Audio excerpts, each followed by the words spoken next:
The F-18 Super Hornets, the titans of the skies, rushed to take off from a U.S. aircraft carrier bound for Israel. Imagine a mission that requires the best of the best. How do these high-tech fighter jets spring into action, and how quickly do they react and decide on world wars? How do these titans of the skies prove themselves in critical situations in Israel? Dive with us into the intense world of naval aviation between advanced technology and military bravery. The United States military required an extraordinary aircraft, one capable of conquering any weather condition, launching precise attacks, and dominating aerial combat. And thus, the F-18 Hornet emerged as the ultimate superhero of the skies. This extraordinary machine was meticulously designed to excel in both traditional strike missions and close air combat, effortlessly handling challenges that would leave other fighter jets gasping for air. Now here's a fun fact for you. Did you know that the F-18 Hornet evolved over the years, getting better and bolder? In 1999, it underwent a major glow-up and transformed into the F-18 Super Hornet, ready to take on the skies with even more power and finesse. Think of it as the Hornet's cooler, more versatile sibling, always up for any mission that comes its way.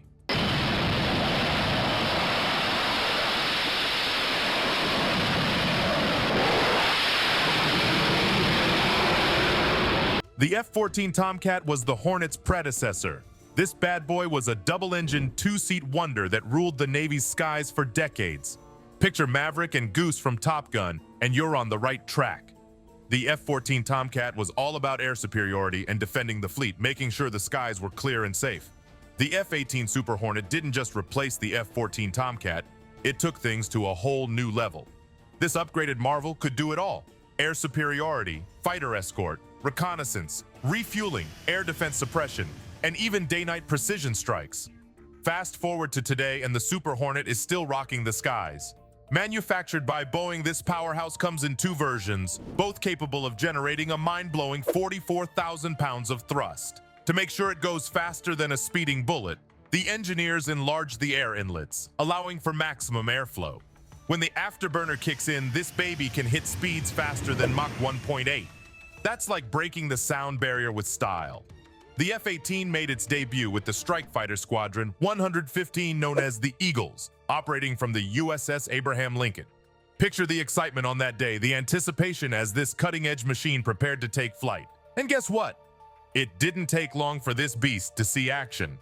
On November 6, 2002, it played a crucial role in enforcing a no-fly zone in Iraq. The skies were its playground, and it soared through challenges with unmatched bravery. Back in March 2003, it was right there, deployed as part of Operation Iraqi Freedom.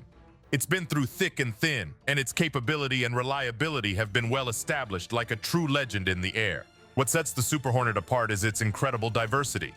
It's not just a one-trick pony, it can adapt to different missions by using various external equipment. And here's a mind-blowing fact. Its advanced networking capabilities allow it to tackle very specific missions, making it a real force multiplier when a carrier faces challenges. But what really makes the Super Hornet a force to be reckoned with is its weaponry. A total of 11 weapon stations, including 2 wing store stations. It's like having an arsenal in the sky. From air-to-air combat to close air support, this bird has it all covered. And then, there's the big surprise. An internal weapon that packs a punch like no other. The GEM-61, a 220mm Gatling-style gun. This beauty has 6 barrels, and it uses electric firing to deliver firepower at a selectable rate of either 4,000 or 6,000 rounds per minute. That's like a storm of bullets in the blink of an eye. It's the go-to tool for close air support and air-to-air combat, a real game changer. In 2001, the Block II Super Hornet made its debut. It was like the Super Hornet 2.0, loaded with technologies that amped up its capabilities. This baby became the backbone of the Navy's carrier air wing, a real superstar in the fleet. The production of Block II aircraft wrapped up in April 2020 with the delivery of the final 322E and 286F models. Can you believe it? But hold on to your flight helmets because there's more to come. Boeing stepped in with the Block III Super Hornet, ready to take things up a notch. This aircraft was designed to complement current and future air wing capabilities. The Navy couldn't wait to get its hands on it. So a month after the Block III was born, the first pair of F-18 Block III test jets were sent to the Navy for carrier testing. What makes the Block III stand out is its advanced cockpit system. It's like something out of a sci-fi movie, with a 10x 19-inch touchscreen that functions like a giant tablet.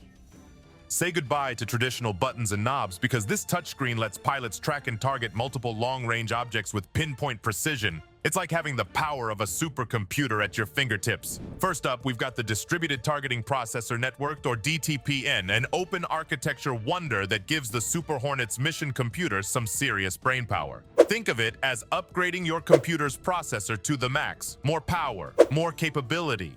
And if that wasn't enough, there's the Tactical Targeting Network Technology, or TTNT, data link. It's like giving the Super Hornet a direct line to the future, enabling lightning-fast communication and coordination. But here's the real kicker. The Block 3 Super Hornets are stealthy, and they know it. These high-tech birds have features that reduce their radar signature, making them elusive and slippery in the sky. And that's not all. The Super Hornet got its hands on some seriously cool upgrades. Picture this. An improved satellite communication system that lets it stay connected anywhere, anytime, and an infrared search and track RS system that's like having a superpower. This Earth system can spot stealthy aircraft, including the likes of Russia's Su-57 and China's J-20 and FC-31. It's like having eyes in the back of your head, only way cooler. The Navy loves its Super Hornets and they want them to last. These jets have been through the ringer, serving in conflict zones for nearly 2 decades. So, what did they do? They gave the Block 3 Super Hornets an extended lease on life, a whopping 10,000-hour service life. And guess what? Even the older Block 2 Super Hornets are getting a boost, adding an extra 4,000 hours per jet. It's like a rejuvenation treatment for these magnificent machines. The Block 3 Super Hornet was supposed to carry shoulder-mounted conformal fuel tanks, adding extra fuel and reducing drag. Imagine a superhero with an endless energy supply. However, plans changed, and while the tanks were dropped, the hardware upgrades continued. The Super Hornet is now armed with open hardware and software, making it a powerhouse of adaptability. Boeing's vice president of F-18 and EA-18G programs, Jen Tebow, said it best: "We are giving Navy pilots the tools to make the fastest and most informed decisions possible now and in the future." The U.S. Navy, always at the forefront of innovation, is gearing up for a game-changing transformation in the 2030s. Imagine a multi-billion-dollar effort to replace the iconic Super Hornet, ushering in a new era of airborne supremacy. The Next Generation Air Dominance Initiative isn't just any project, it's a futuristic vision to extend the reach of carrier air wings, making our nuclear-powered aircraft carriers even more formidable. James Gertz, the Navy's acquisition chief, spilled the beans last week, revealing that the service has created a dedicated program office, known as PMA 230, for this groundbreaking initiative. The Navy isn't wasting any time.